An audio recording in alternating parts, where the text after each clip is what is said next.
This call is now being recorded. The basic difference between series magnetic circuit and the electrical circuit हा part आपल्याला study करायचा आहे. What is the basic difference between electrical circuit and the magnetic circuit. First one, there are some similarities and some dissimilarities. तर पहिले आपण सिमिलॅरिटीजचा part बघूया. First one, in the electrical circuit there is a flow of current. Flow of current is nothing but the flow of electron is nothing but the current.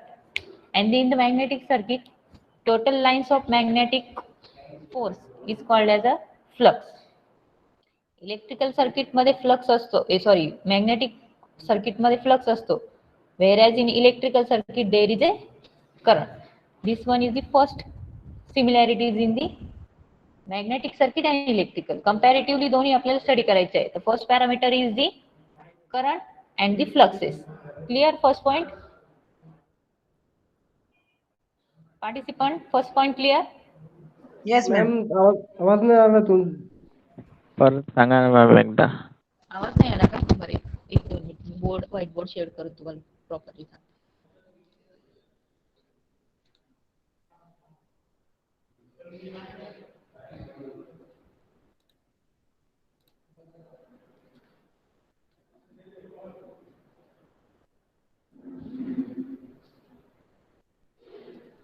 Whiteboard is visible to all of you? No, ma'am. No, ma'am. No, ma'am.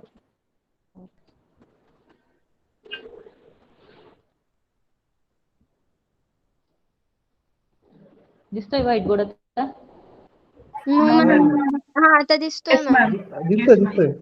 दिसतोय ma'am. Okay, listen carefully. We have to study the comparison between first one electrical circuit and second one is the magnetic circuit. In electrical circuit there is a current, that is the I. I is nothing but the flow of electron. Correct. Flow of electron. Flow of electron is nothing but your current. And the total magnetic lines of force, total magnetic lines of force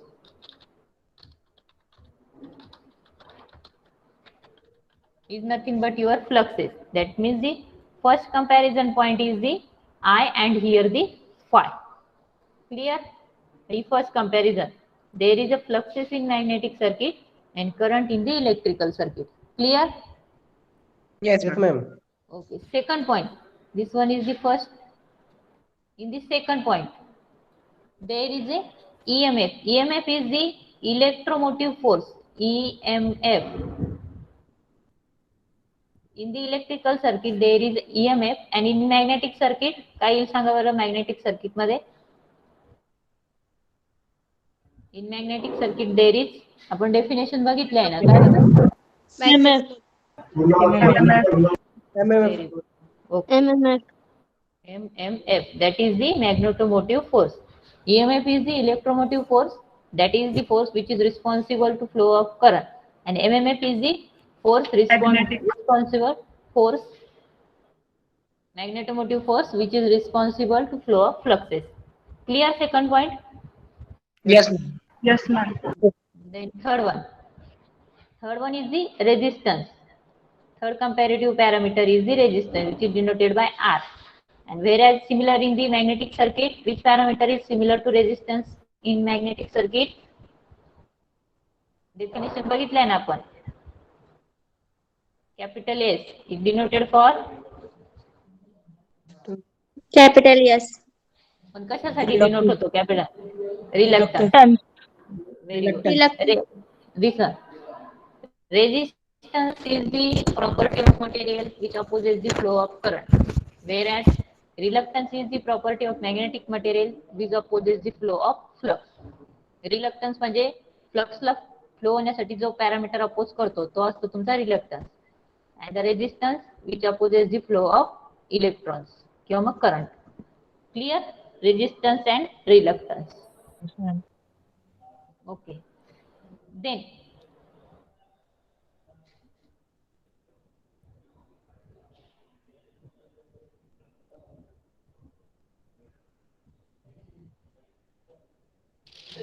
next parameter is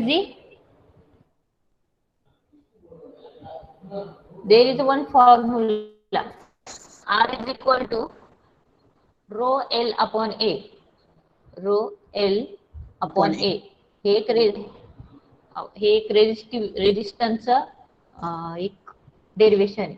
Rho is the your resistivity, L is the length of conductor, and A is the area. Yeah.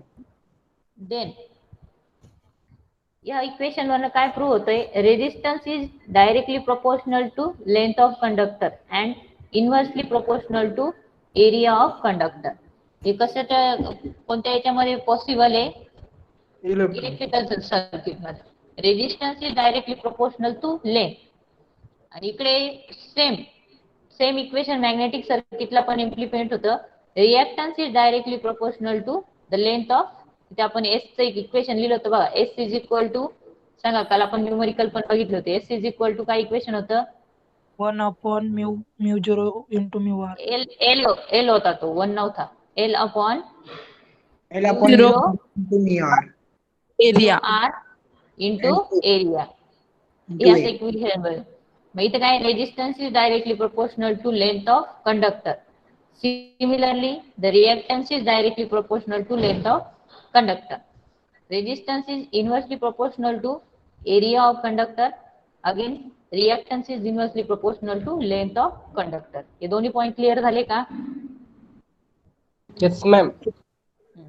इथं तुम्ही statement घ्याल, R is directly proportional, S is directly proportional.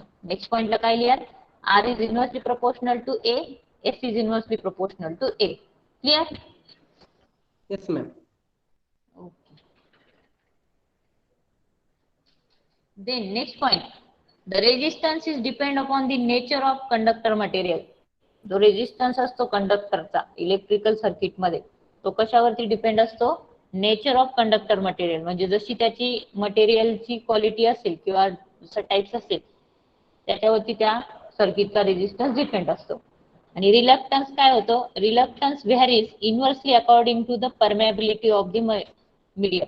म्हणजे inversely proportional या परमेबिलिटीच्या. मग जशी तुमची मीडियमची permeability असेल, म्हणजे फ्री स्पेस, व्हॅक्यूम किंवा दुसरं एखादं मटेरियल, त्याच्या अकॉर्डिंगली तुमचा रिलक्टन्स व्हॅरी होतो. इथे काय घ्यायचंय तुम्हाला, रेजिस्टन्स वर डिपेंड आहे, कंडक्टरच्या नेचर वरती डिपेंड आहे की रेजिस्टन्स कसा व्हॅरी होणार. आणि इथे परमेबिलिटी वरती डिपेंड आहे की तुमचा रिएक्टन्स कसा व्हॅरी होणार. कळालं का हा point? Yes, ma'am. Resistance is depend upon the nature of conductor material and reluctance is varies inversely according to permeability of the medium. Equation. Reactance is varies inversely according to permeability of the medium. Clear? Yes ma'am. Then आता मी हे erase करते, वरती point लिहिते इथे.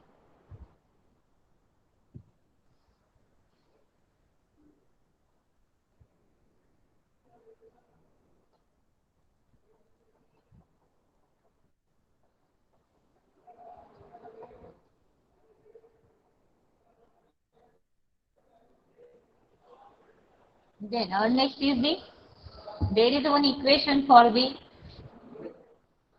current. I is equal to or V is equal to IR. V is equal to I into R. That means I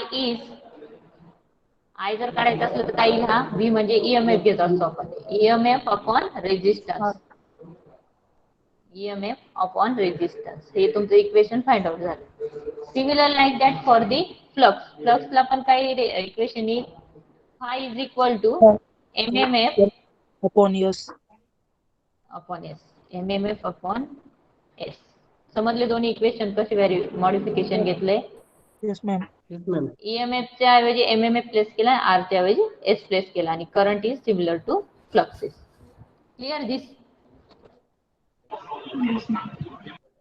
The next one is the conductance. Conductance is generally denoted by capital G. Conductance is denoted by capital G, and it is reciprocal of your resistance. 1 upon R is the conductance. Conductance is the reciprocal of resistance.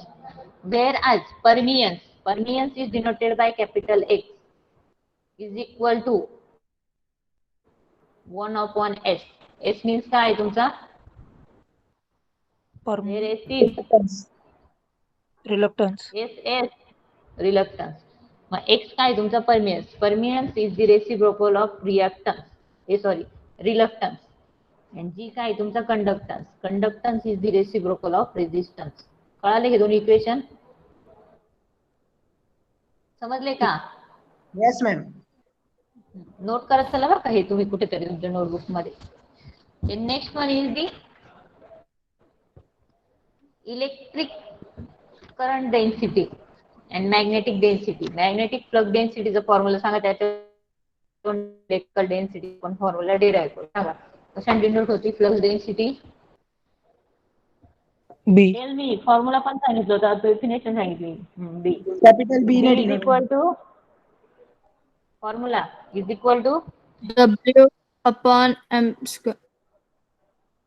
नीट व्यवस्थित फॉर्म्युला सांगा. मी फॉर्म्युलावर definition तुम्हाला learn करायला लावली होती. Weber square.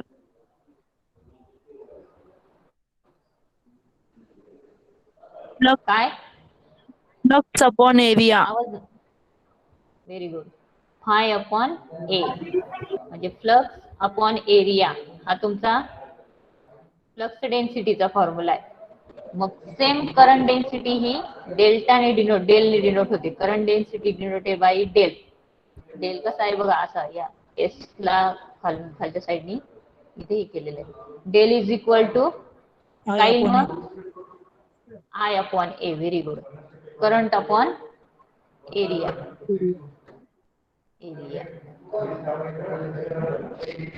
Current per unit area is your current density. Flux per unit area is your flux density.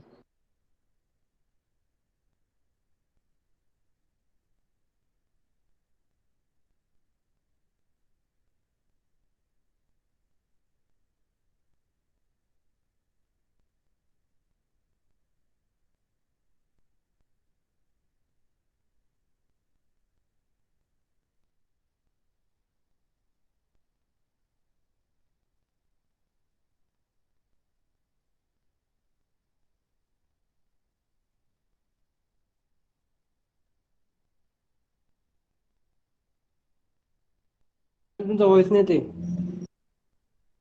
1-2 मिनिटं weight करा. ठीक.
I am audible, student?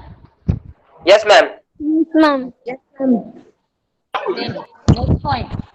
Electrical circuit is the closed path for the current. Electrical circuit म्हणजे काय आहे की ज्यावेळेस current एका point पासून दुसऱ्या, सपोज इथे मी हे सर्किट ड्रॉ करते बघा, डेफिनेशन कशी मी तुम्हाला डिफाइन करते.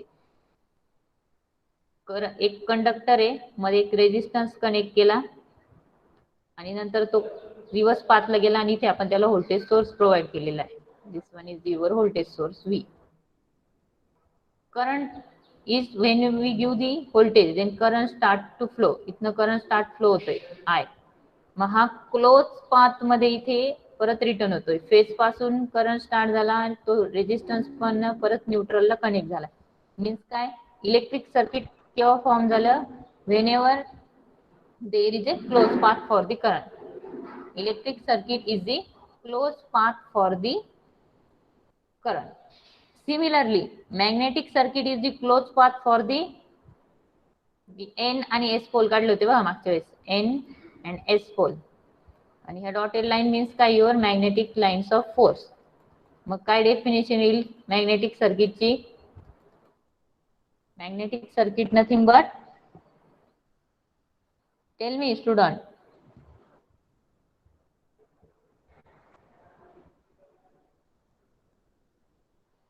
स्टुडंट माझा आवाज येतोय ना? Yes, ma'am.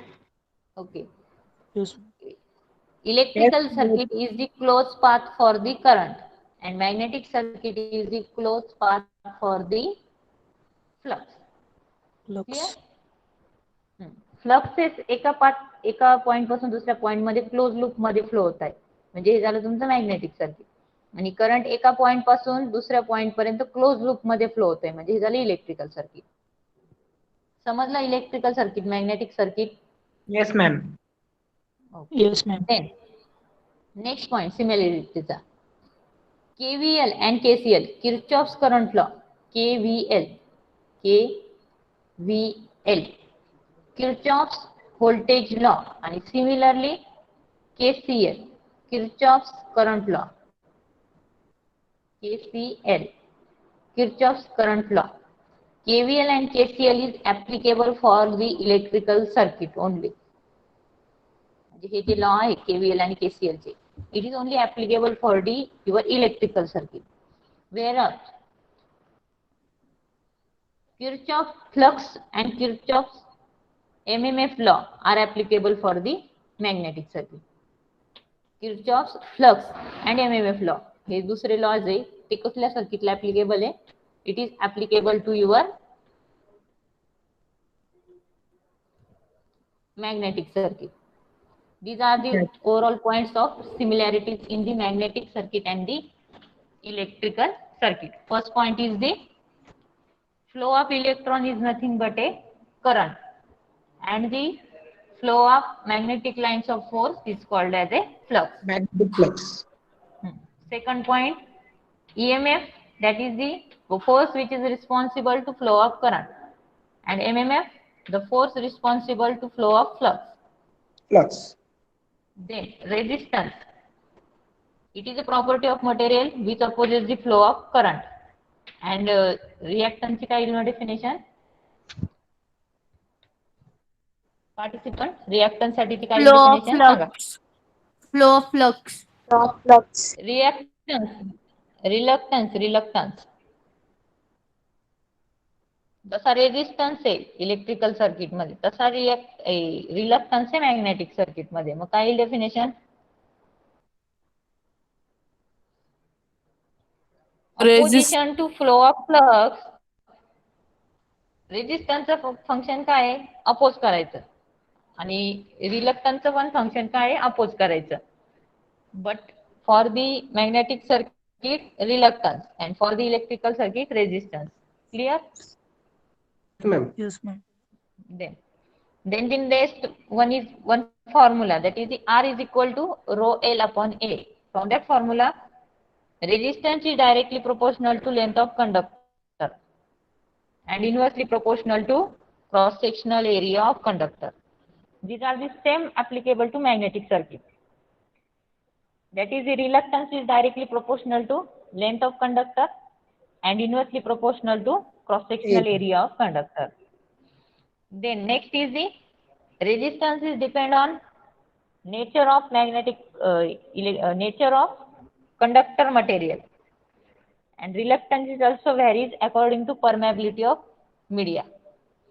Next one equation इथे दिले बघा, I is equal to EMF upon resistance, S is equal to MMF upon, Yes. बोला, MMF upon S means Yeah. what? Reluctance. Reluctance. Then G is nothing but your conductance. Conductance is the reciprocal of 1 upon resistance, R. resistance. And permeance, X is the permeance. Permeance is the reciprocal of Reluctance. reluctance, reluctance. Then the electric current density is the current per unit area. Clear? Current per unit area. And flux density is the flux per unit area, flux per unit area. Then electrical circuit is the closed path for the current, and magnetic circuit is the closed path for the fluxes. flux. These are some similarities in the magnetic circuit. Clear up to this? Yes, ma'am. Yes, ma'am. Yes, ma'am. There are some dissimilarity in the electrical circuit and magnetic circuit. First one, energy is required to produce the current and to maintain the it. Whereas in the magnetic circuit, energy is required to produce the flux but not for the maintaining it. Electrical circuit मध्ये current flow व्हायचा असेल तर voltage हे द्यावाच लागतं. Suppose आपण voltage देऊन टाकलं एक पोझिशनला, करंट फ्लो झाला आणि त्यानंतर व्होल्टेज ऑफ करून टाकलं तर करंट पण सडनली लगेच ऑफ होणार आहे. म्हणजे तिथे करंटला मेंटेन करून ठेवण्यासाठी, म्हणजे त्या सर्किटमध्ये जर करंट पाहिजे असेल तर व्होल्टेज हे कंपल्सरी द्यावंच लागतं. इथे बघा, इथे काय होतं, या सर्किटमध्ये करंट कुठल्या केसमध्ये फ्लो होईल, ज्यावेळेस हा सोर्स या सर्किटमध्ये कनेक्टेड असेल. हा व्होल्टेज सोर्स जर या सर्किट मधनं डिस्कनेक्ट केला तर हा करंट पण या सर्किटमध्ये सडनली ऑफ होऊन जाईल. लगेच कळालं इथपर्यंत? हे समजलं का? Yes, ma'am. मॅम परत सांगा ना. Energy or the voltage is required to produce the current and to maintain it. म्हणजे तो मेंटेन पण सर्किटमध्ये मेंटेन पण ठेवायचा असेल तरी पण तुम्हाला इथे हा व्होल्टेज सोर्स लागणार आहे. बट वेअरॅज इन मॅग्नेटिक सर्किट, एकदा जर तुम्ही तिथे काहीतरी व्होल्टेज प्रोव्हाइड केलं आणि मॅग्नेटिक फील्ड क्रिएट झालं आणि त्यानंतर आपण ते व्होल्टेज सोर्स डिस्कनेक्ट केला तरी पण मॅग्नेटिक फील्ड तिथे क्रिएटेड असतं. समजलं का दोघांमधलं डिसिमिलॅरिटीचा Yes, point? Yes ma'am. Electrical circuit मध्ये व्होल्टेज हे कंपल्सरी मेंटेन ठेवण्यासाठी पण लागतं करंटला. जसं मॅग्नेटिक सर्किट मध्ये एकदा आपण व्होल्टेज दिलं आणि फ्लक्स प्रोड्यूस झाले आणि नंतर परत ते व्होल्टेज सोर्स काढून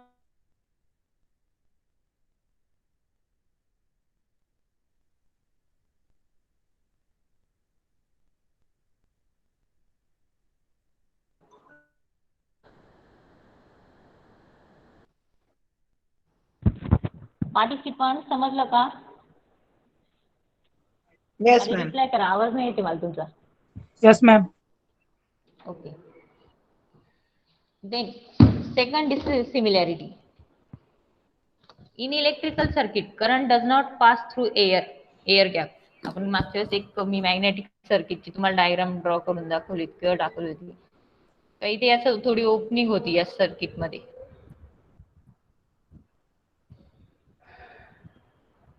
हे मॅग्नेटिक सर्किट ड्रॉ केलं, इथे कॉइल वाउंड केलेली होती आणि हा जो पोर्शन इथला याला आपण एअर गॅप म्हणून प्रोनाउन्स केलं होतं. एअर गॅप जरी असेल तर फ्लक्सेस याच्यामधनं फ्लो होतात ह्या एअर गॅप मधनं. ठीक आहे, इथे दिसतंय का? Suppose there is a air gap in the your magnetic circuit, then fluxes is also flow from that air gap, but it's not possible in the electrical circuit. Electrical circuit मध्ये कनेक्शनला कुठे असा break जर असला तर तिथनं current pass होणार नाही. हा डिसिमिलॅरिटीचा पॉइंट आहे. Current does not passes through air, म्हणजे एअर मधनं करंट कधीच पास होत नाही. But fluxes passes through the air also. Second हा मॅग्नेटिक सर्किटचा पॉइंट काही, but fluxes is passes through the air. Clear? Second dissimilarity point समजलं का student? Yes ma'am. Okay. Overall हे सपोज तुमचे 13 पॉइंट झालेले सिमिलॅरिटीज आणि डिसिमिलॅरिटीज कन्सिडर करून. हे पेपरला 4 मार्क्स साठी विचारला जाता हा question. Comparison of electrical and magnetic circuit. मग तुम्हाला सिमिलॅरिटीजचे जास्त पॉइंट आहे, डिसिमिलॅरिटीजचे कमी पॉइंट आहे, पण ओव्हरऑल सगळे जर कन्सिडर केले तर 13-14 पॉईंट जवळपास तुम्हाला ते सगळे दिलेले. ते सगळे क्लिअर झाले का तुम्हाला सर्वांना?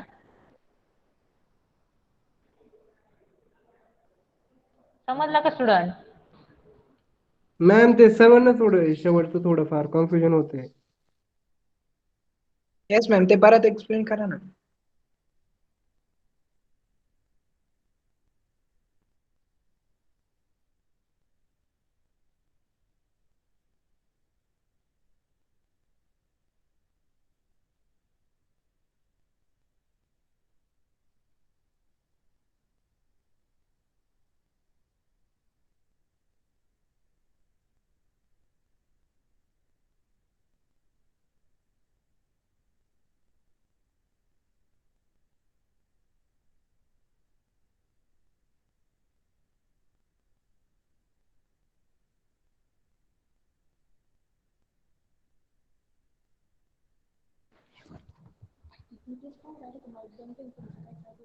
पार्टिसिपंट, आवाज येतोय माझा? येस मॅम, येतो. Yes ma'am. हा, याच्यामध्ये काही क्युरी असेल तर विचारा, नाही तर मग पुढे आपण आता पुढचा पॉईंट घेऊ, dynamically and statically induce EMF. Ma'am last सांगितलं ना ते थोडंफार कन्फ्युज होते, म्हणजे भरपूर कन्फ्युज होते. बरं ठीक आहे, मी परत एकदा सांगते तो पॉईंट. डिसिमिलॅरिटीजचा ना? हा मॅम. ओके ठीक आहे, लिसन केअरफुली.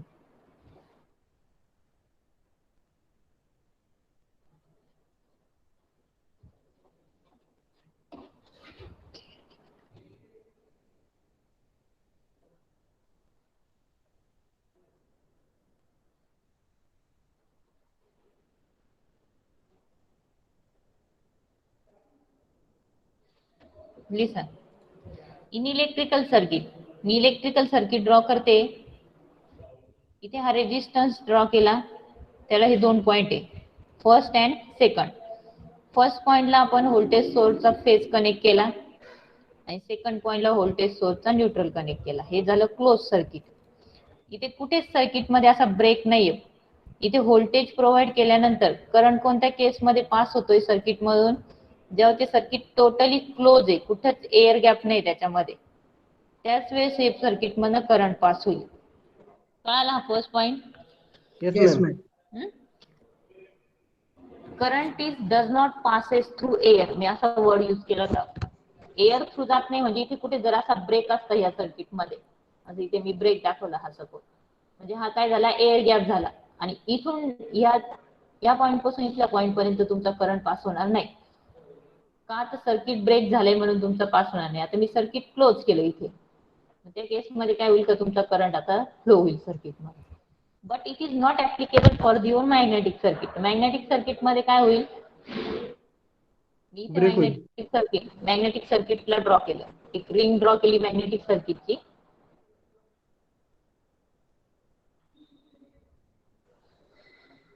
ठीक आहे, ही मॅग्नेटिक एक कॉइल ड्रॉ, एक रिंग ड्रॉ केली, त्याच्यावरती आपण कॉइल वाउंड करणार आणि कॉइलला ज्यावेळेस आपण सप्लाय देऊ, इकडनं व्होल्टेज सोर्स प्रोव्हाइड करू, व्होल्टेज दिलं सपोज इथे व्ही, व्होल्टेज दिला मग करंट फ्लो होईल आणि इथे काय होतील, तुमचे मॅग्नेटिक फ्लक्सेस या रिंग मध्ये क्रिएट होतील. कशामुळे क्रिएट होतील, तर इथे आपण करंट दिलाय, करंट दिल्यामुळे व्होल्टेज प्रोव्हाइड केलं, व्होल्टेजमुळे करंट फ्लो होतो आणि करंट फ्लो झाला की त्याच्यानंतर फ्लक्सेस क्रिएट होतात. इथे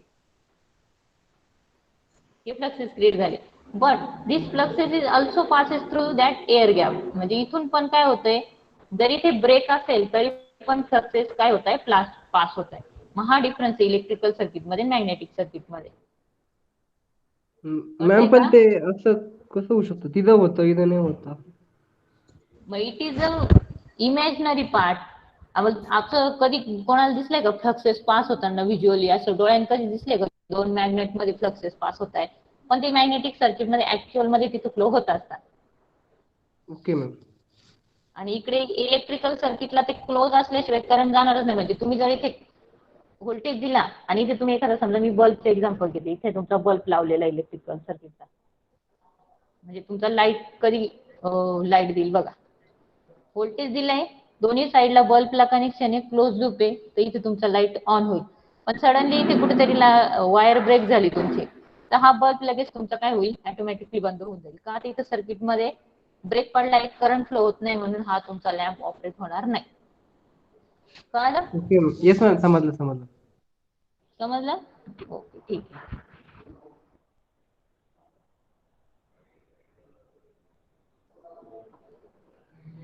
Then next point is the statically and dynamically induced EMF. आता हा जो EMF किंवा हे फ्लक्सेस जनरेट होण्याच्या दोन मेथड आहे. First dynamically induce and second one statically. तर फर्स्टली आपण डायनॅमिकली इंड्यूस EMF काय आहे ती कन्सेप्ट बघूया. हे मी इरेज करते आणि इथे डायग्राम ड्रॉ करते.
N and S असे दोन पोल मी इथे ड्रॉ करते.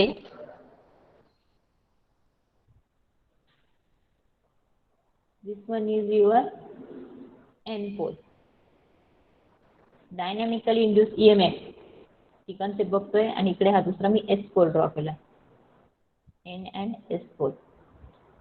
N to N pole, N to S हे फ्लक्सेस तुमचे पास होत आहे. ते फ्लक्सेस मी डॉटेड लाईनने इंडिकेट केले. तुम्ही स्ट्रेट लाईनला ड्रॉ करायच्या. फ्लक्सेस ड्रॉ करताना व्यवस्थित स्ट्रेट लाईन ड्रॉ करायच्या. मला एवढं प्रॉपरली इथे ड्रॉ नाही करता येते, तर तुम्ही प्रॉपरली नोटबुकची पेन्सिल स्केल घेऊनच ड्रॉ करायचं. हे फ्लक्सेस ड्रॉ केले मी. त्यानंतर याच्यामध्ये एक कंडक्टर प्लेस केलेला आहे. This one is your conductor.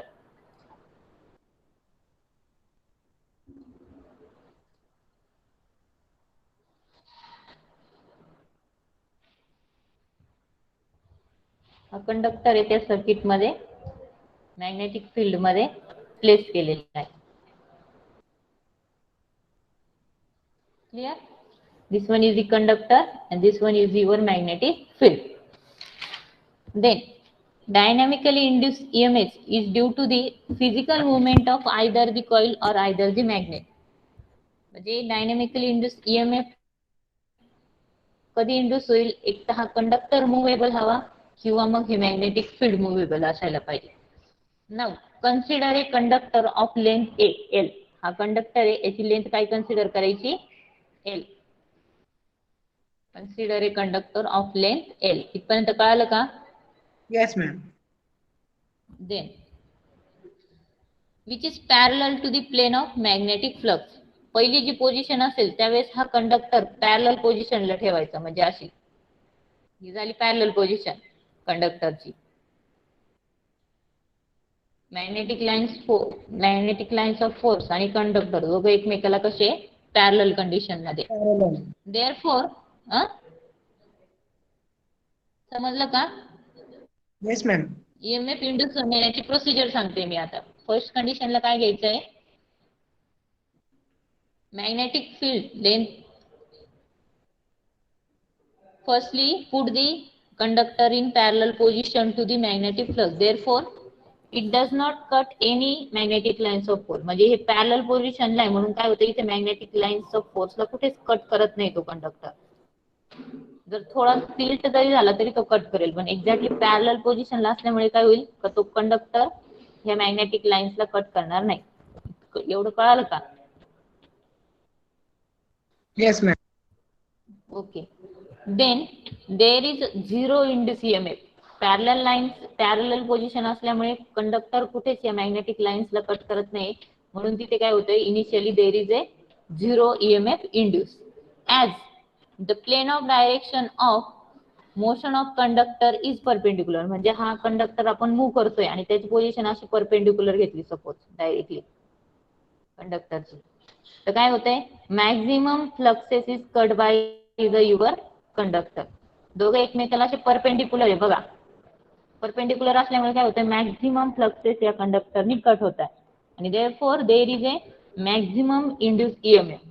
Parallel position असेल तर झिरो ईएमएफ इंड्यूस होतो आणि मॅक्झिमम फ्लक्सेस असेल, परपेंडिक्युलर पोझिशन असेल तर maximum EMF induce in that conductor. Means काय, हा कंडक्टर तुम्ही असं सडनली मूव्ह करताय, रोटेट करताय, रोटेट केल्यानंतर काय, पॅरलल पासून थोडा इन्क्रीज होत होत पॅरलल आला की तो परपेंडिक्युलर आकार मॅक्झिमम अगेन रिव्हर्स डायरेक्शनला गेला की तुमचा झिरो पर्यंत. म्हणजे ही तुमची जी साइन वेव्ह आहे ती या फॉर्मॅट मध्ये जनरेट होते.